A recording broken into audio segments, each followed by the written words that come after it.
Una Maserata, 57enne di Spresiano, si presenta in azienda armata e punta la pistola contro i colleghi stranieri accusandoli di rubargli il lavoro. L'uomo convinto a desistere ed arrestato. Scontro istituzionale mentre il Movimento 5 Stelle e PD preparano le manifestazioni contro e pro Mattarella. La Lega sceglie la via della raccolta firme per una legge popolare che chiede l'elezione diretta del Capo dello Stato. Ieri sera a 20:10 la storia di un residente di Treviso preso di mira più volte dai ladri. L'ultimo raid non l'ho denunciato, dice con amarezza. La polemica sicurezza torna in primo piano. Crack Veneto Banca, un gruppo di 300 investitori accusa Banca Italia di mancata vigilanza nel 2013, pronti a fare causa all'istituzione. Una pizzeria di Conegliano cerca disperatamente dipendenti, 2 mesi e mezzo di richieste, di messaggi scritti nel locale, risultato zero, il titolare ai nostri microfoni.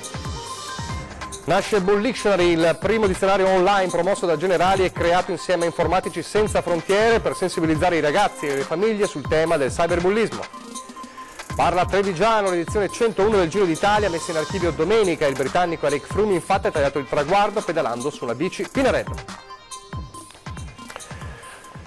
Telespettatori di Antena 3, buonasera e ben trovati. L'edizione trevigiana dei nostri telegiornali si apre con la cronaca e sui momenti di paura vissuti in una azienda di Maserata dove si è presentato un 57enne di Spresiano che lavora in quell'azienda, ma si è presentato armato di pistola accusando 3 colleghi, 2 dei quali stranieri, di rubargli il lavoro. Fortunatamente tutto è stato ricondotto all'arresto del 57enne.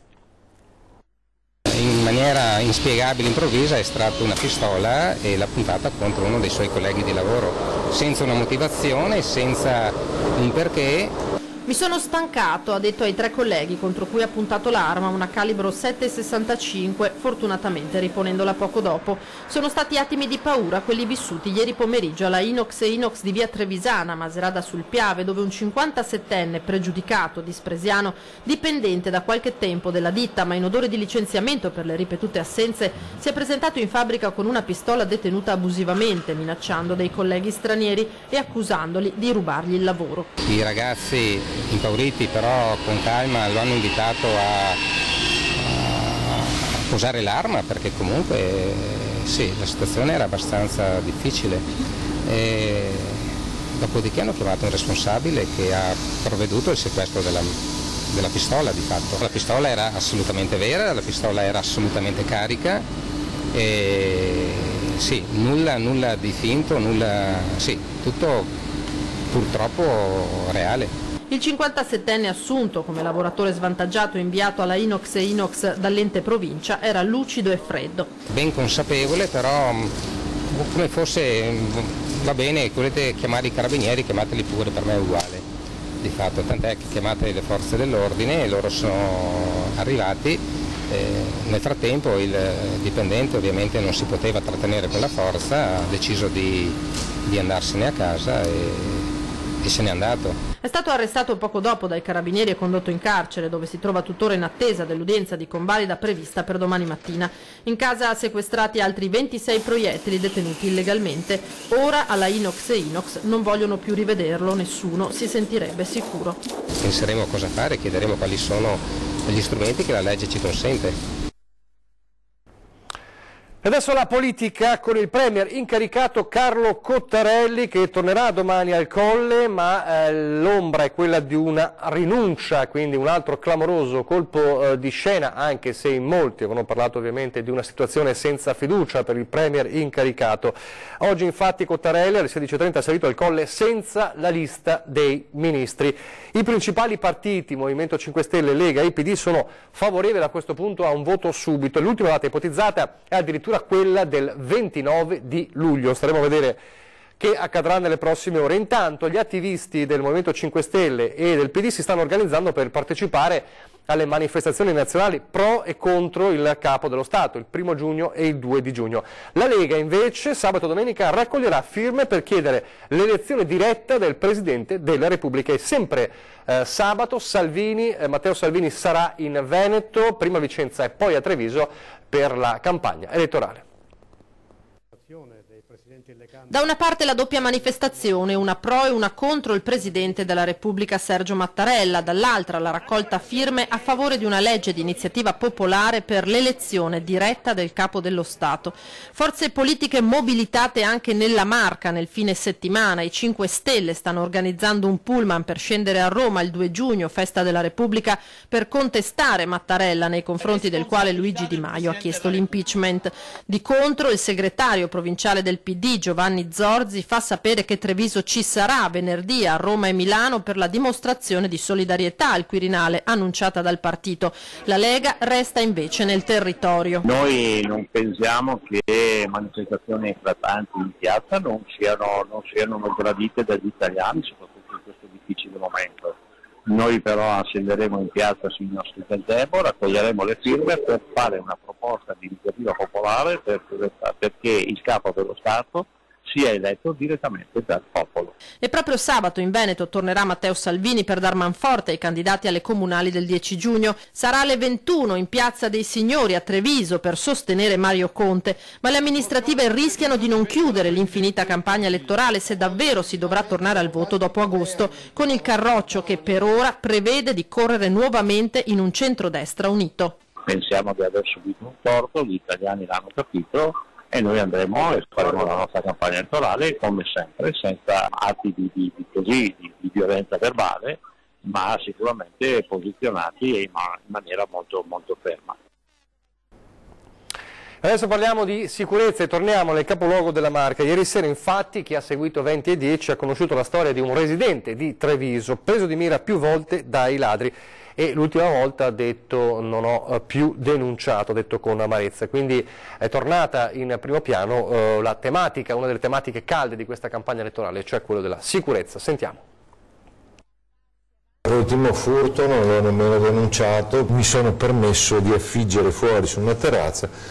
Non c'è più nulla da rubare, scusatemi. Mario Ferracin è il paradosso del derubato. Ospite ieri sera di 20 e 10 assieme al dirigente del sindacato autonomo di polizia Gino Balbinot per raccontare la sua esperienza.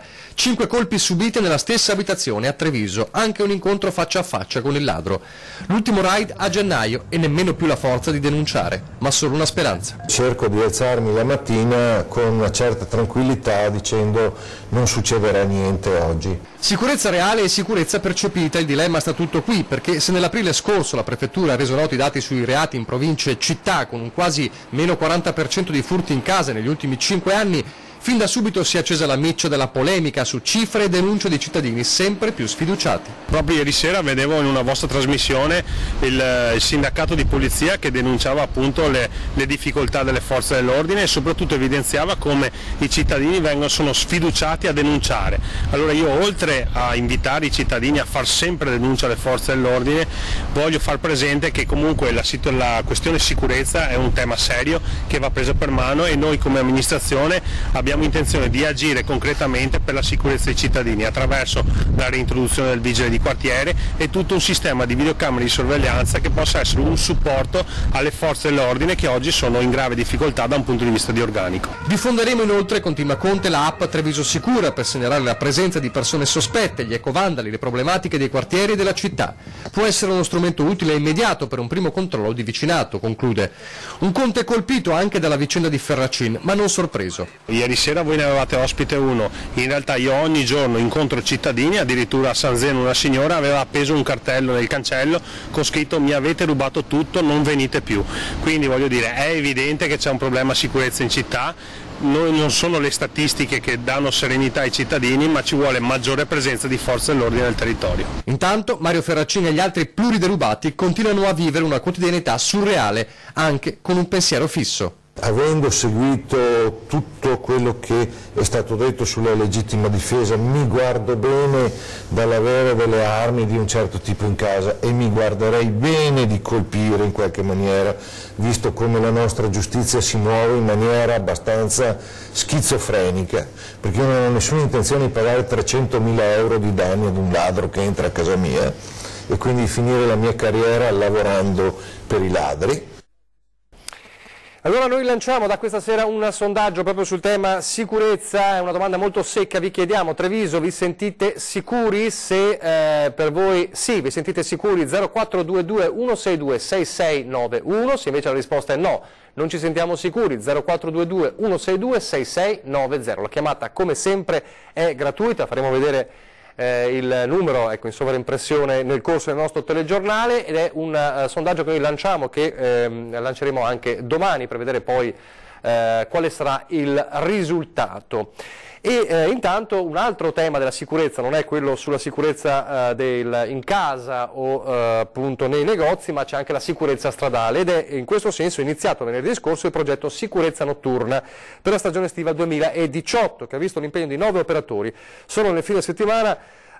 Controlli stradali su oltre 130 veicoli lungo le vie del territorio comunale. Tra i risultati, una delle autovetture fermate, gli agenti hanno individuato all'interno un particolare strumento sul cruscotto chiamato Cobra, è in grado di individuare e neutralizzare l'azione di autovelox e telelaser. L'apparecchio, acquistato e utilizzato da un 60enne di nazionalità albanese ma residente in provincia di Treviso, è stato subito sequestrato dagli operatori della polizia locale, che hanno anche applicato una sanzione di 800 euro. L'operato della polizia locale continuerà ovviamente tutte le sere estive mediante un prolungamento orario delle pattuglie notturne per la sicurezza stradale. Non c'è solo il tema sicurezza, ovviamente, c'è anche quello della cultura, e oggi un importante elemento per la cultura di Treviso con il progetto per il secondo stralcio del restauro del Museo Bailo. Museo Bailo completamente restaurato per il 2021, presentato il progetto di ristrutturazione dell'ala mancante al via a giugno, progettazione terminata grazie a un'azienda privata di design realizzata dallo stesso studio di architettura che aveva curato il primo stralcio. Si concluderà così l'intervento avviato nel 2010 e portato a compimento nel 2015. C'è stata donata la progettazione della seconda parte del Museo Bailo, possiamo già pensare a Bailo 2021, ci sono anche già i finanziamenti grazie a delle risorse che abbiamo accantonato, il €1.000.000 che ci è arrivato dal Ministero, dal CIP, da Franceschini, grazie al progetto di valorizzazione dei musei che abbiamo predisposto con i nostri uffici, quindi la realtà sarà nel 2021 un Bailo interamente ristrutturato. Area che ospiterà a turno quel patrimonio artistico che il museo, per mancanza di spazi, attualmente cela, la superficie espositiva che già ospita la principale collezione di opere di Arturo Martini, ma anche Gino Rossi e Giovanni Barbisan, raddoppierà recuperando per intero il perimetro del suggestivo chiostro e l'ala affacciata su via Caccianiga. Insieme a Santa Caterina e a Casa da Noal si completerà un sistema museale in continuo dialogo e capace di attirare visitatori anche per i servizi offerti, come la nuova caffetteria, in cui lavori sono in procinto di partire. Penso che siano gli investimenti migliori quelli in cultura, sia perché ci fanno crescere come persone, come comunità, ci fanno avere una consapevolezza diversa rispetto alla società e al vivere quotidiano, ma ti danno anche la possibilità di creare sviluppo economico e prospettiva. Treviso è una città che in questi 5 anni è cresciuta sempre a doppia cifra sul turismo, la sua prospettiva è quella di essere una città che cresca e viva sempre di più di turismo, e il turismo culturale ha sempre un ruolo molto molto importante. Parlano invece di scuola le due candidate sindaco di Treviso Unica, tu Maristella Caldato e Carla Condurso del Popolo della Famiglia. Partiamo allora da Maristella Caldato, che pone l'accento sulla maggiore attenzione allo stato di manutenzione degli edifici e anche sul problema dei doposcuola. Manutenzioni e appoggio anche economico alle attività pomeridiane mirate al sostegno degli alunni più fragili. Maristella Caldato, candidata a sindaco della civica Treviso Unica Tu, mette la scuola tra gli impegni prioritari della nuova amministrazione comunale, perché cose da fare ce ne sono diverse. Noi come Treviso Unica riteniamo che vada fatto un piano straordinario di manutenzione anche nelle piccole cose. Faccio un esempio: la settimana scorsa ho ricevuto la segnalazione da una scuola elementare del capoluogo che per esempio i bagni al piano terra sono inagibili perché non viene fatto lo spurgo da alcune settimane, oppure che non ci sono appunto gli impianti luce adeguati. Crediamo che anche la manutenzione minimale sia fondamentale per dare un decoro alla scuola. Un'attenzione costante, una sensibilità più marcata alle esigenze dei plessi scolastici, ma anche un aiuto a portare avanti attività pomeridiane come i doposcuola a sostegno dei ragazzi in difficoltà difficoltà, spesso affidati alla buona volontà di associazioni di volontariato e parrocchie. Crediamo fermamente che, poiché la scuola è un pilastro della società, essa vada sostenuta sempre in accordo con i dirigenti anche in queste attività che sono una vera e operosa attività di prevenzione al disagio sociale. Questione scuola sempre, ma legata al problema della denatalità, nella riflessione di Carla Condurso, candidata a sindaco del Popolo della Famiglia, che propone, anzi ribadisce, l'aveva già lanciato proprio in un 20 e 10 di una settimana fa, il contributo significativo per le neomamme. L'anno prossimo avremo circa 300 insegnanti in meno, senz'altro è esito dell'onda lunga della legge Fornero. Ma non solo questo.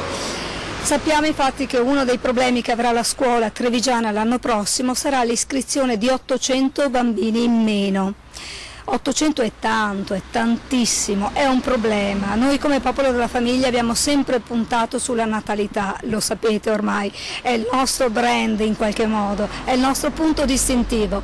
Perché? Perché è un problema la denatalità e lo vediamo anche in questo contesto delle iscrizioni scolastiche, quindi negli insegnanti che non saranno rimpiazzati perché andati in pensione, ma parte di loro non sarà rimpiazzato semplicemente perché non ci sono nuovi studenti o ce ne sono talmente pochi che necessariamente non potranno più essere rimpiazzati. Uno dei primi nostri passi sarà quello di fondare l'assessorato alla famiglia, sarà quello di predisporre una carta prepagata per tutte le neomamme che già dal momento del concepimento in avanti potranno avere dei sussidi comunali per gli esercizi che il Comune può mettere a loro disposizione.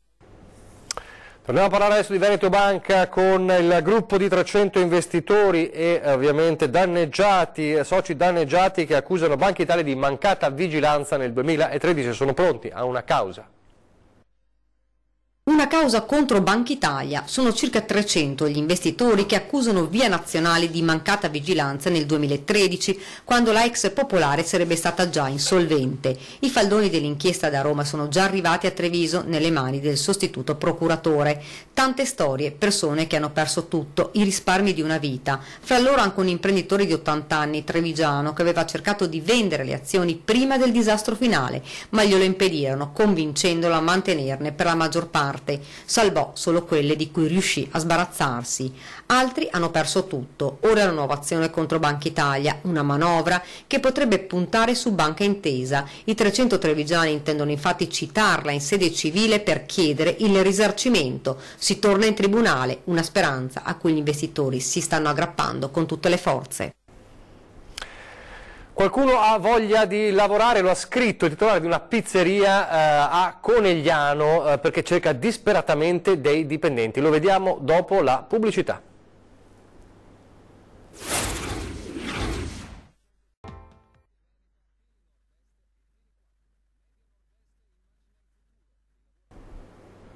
Rieccoci in studio, telegiornale di Treviso. Allora andiamo a Conegliano in una pizzeria, in un locale che da 2 mesi e mezzo chiede, cerca dipendenti, anche con dei messaggi provocatori all'esterno del locale, ma nessuno si presenta. Il titolare ai nostri microfoni. All'interno della pizzeria campeggiano tutti i foglietti con la scritta grande e chiara: cercasi personale. Non solo, ma il titolare, visto che nessuno si presentava, ha deciso di scrivere sulla lavagna il messaggio: c'è qualcuno che vuole lavorare? Ed ancora nulla dopo 2 mesi e mezzo di ricerca. Purtroppo non riesco a trovare personale, che chiaramente il lavoro qui in pizzeria è alla sera, è il fine settimana. A quanto pare in questi mesi si sono presentate alcune persone, ma lavorare fine settimana e di sera proprio non va bene. Eppure, mentre si continua a parlare di crisi e mancanza di lavoro, questa situazione sembra un vero paradosso.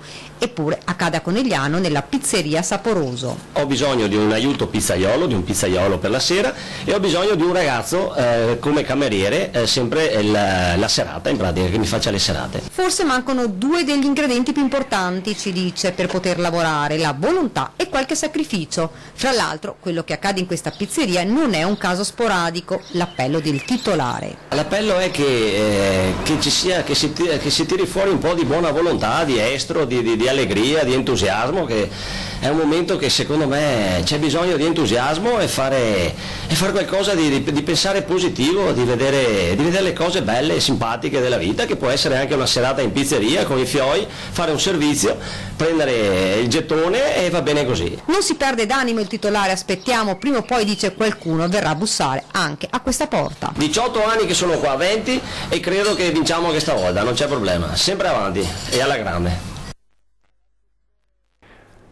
Dall'ottimismo di questo gestore della pizzeria alla promozione di un progetto importante nasce Bullictionary, il primo dizionario online promosso da Generali e insieme a Informatici Senza Frontiere Onlus. L'obiettivo è educare e sensibilizzare i ragazzi e le loro famiglie sul tema del cyberbullismo. Nel mondo online le parole scorrono veloci e vengono spesso utilizzate con leggerezza, dimenticando il peso e le conseguenze che possono avere nella vita reale delle persone. Ecco allora perché si è deciso di dar vita al primo dizionario online scritto con l'aiuto dei ragazzi vittime di questo spregevole atto. Bullictionary si rivolge in particolare ai giovani tra i 10 e i 14 anni, una fascia d'età considerata particolarmente a rischio, e alle loro famiglie, che non sempre sono informate in maniera adeguata rispetto al fenomeno. Queste parole saranno poi accompagnate delle storie vere che vengono raccolte da Informatici Senza Frontiere, e l'obiettivo è appunto, insieme a una parola, far capire attraverso una storia che effetto può avere.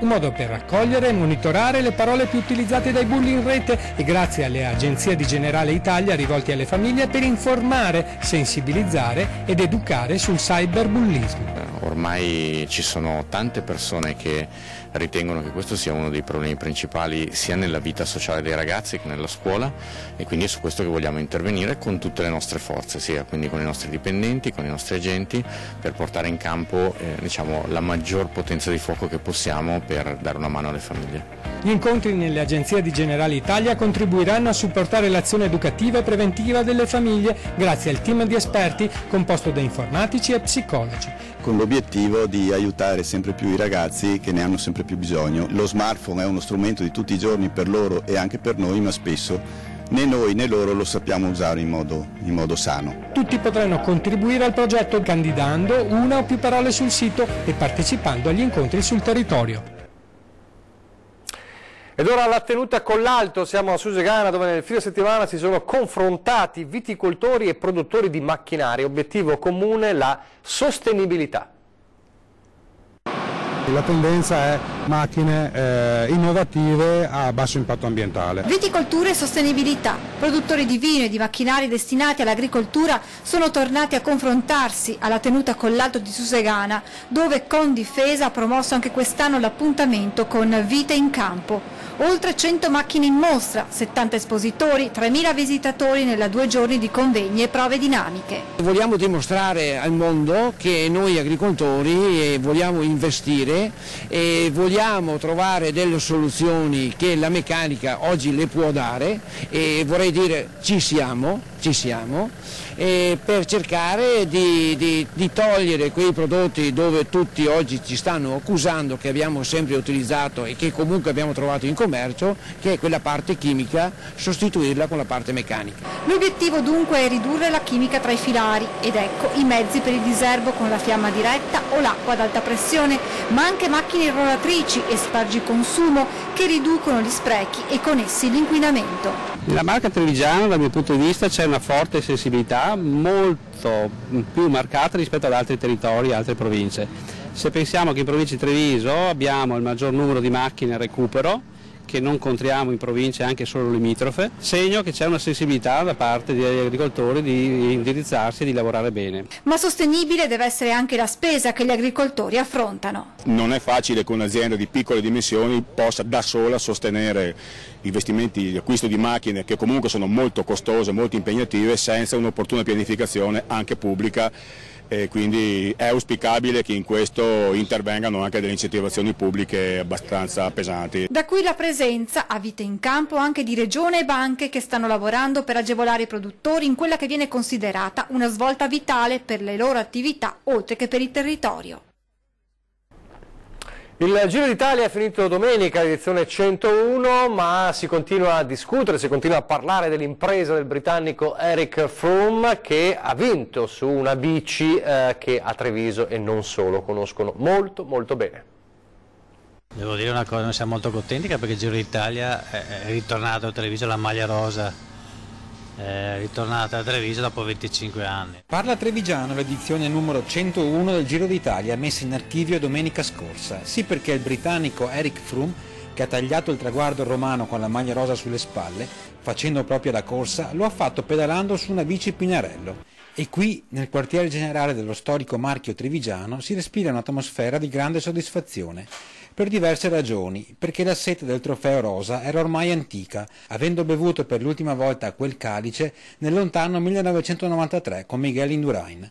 Perché quest'anno la corsa rosa è stata dominata dagli stranieri, britannici e olandesi in primis, e se un po' d'Italia alla fine riesce a salire sul podio è grazie a queste biciclette. E infine perché su Froome, dopo essere stato tra i favoriti prima della partenza, in pochi ormai speravano più, dopo le cadute iniziali e lo scivolamento in classifica.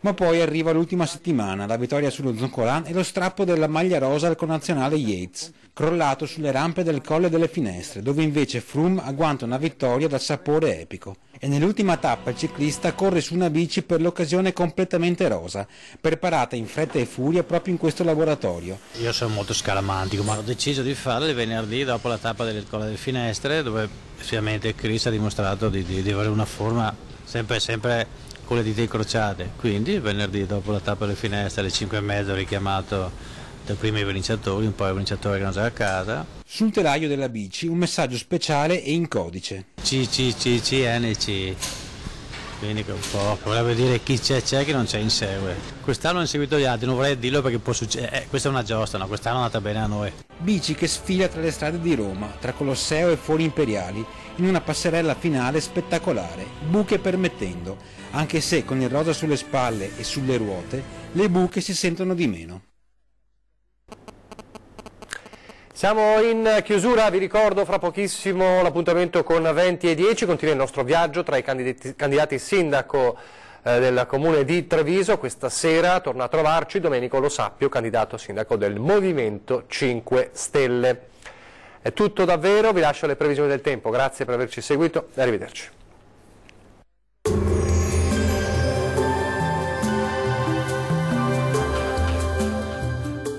Tonus è il miglior negozio di calzature moda comoda. Qui troverete il più vasto assortimento di calzature Fratelli Tomasi. Eleganza e comodità, perché camminare è vivere.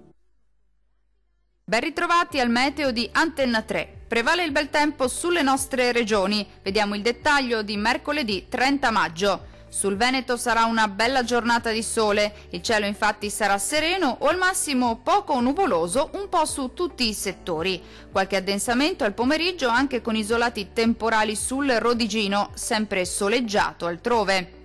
Temperature minime comprese tra 15 e 20 gradi, massime oscillanti invece tra 25 e 29 gradi circa. Situazione simile sul Friuli Venezia Giulia, dove a prevalere sarà il bel tempo asciutto e stabile ovunque. Nelle ore pomeridiane non si escludono deboli piovaschi sui monti, ma migliorerà presto col passare delle ore. Le temperature minime saranno comprese tra 17 e 19 gradi. Le massime oscilleranno invece tra 26 e 29 gradi circa. Non cambia di molto la previsione sul Trentino Alto Adige, bel tempo ovunque al mattino con cielo che si presenterà sereno o al massimo poco nuvoloso. Dal pomeriggio peggiorerà un po' su tutti i settori con qualche temporale a carattere sparso ma piuttosto frequente. Le minime saranno comprese tra 14 e 15 gradi, le massime invece oscilleranno tra i 26 e i 29 gradi. Dal meteo di Antenna 3 per ora è tutto. Arrivederci.